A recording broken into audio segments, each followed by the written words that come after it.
ফিলিস্তিনের স্বাধীনতাকামী গোষ্ঠী হামাসের শীর্ষ নেতা ইসমাইল হানিয়ার মরদেহ ইরান থেকে কাতারে নেওয়া হয়েছে।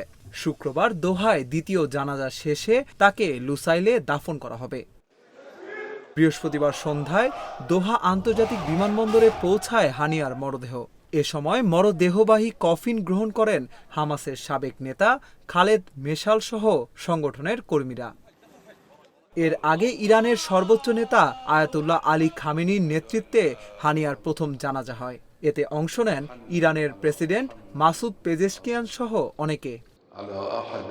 তেহরানের রাস্তায় প্রায় 5 কিলোমিটার দীর্ঘ শোক মিছিলে অংশ নেন নানা শ্রেণী পেশার মানুষ। ইরানের নতুন প্রেসিডেন্ট মাসুদ পেজেশকিয়ানের শপথ অনুষ্ঠানে যোগ দিতে গত মঙ্গলবার তেহরানে যান ইসমাইল হানিয়া। মার্কিন সংবাদ মাধ্যম নিউ ইয়র্ক টাইমস জানিয়েছে, হানিয়া যে গেস্ট হাউসে ছিলেন সেখানে 2 মাস আগে একটি বোমা লুকিয়ে রাখা ছিল।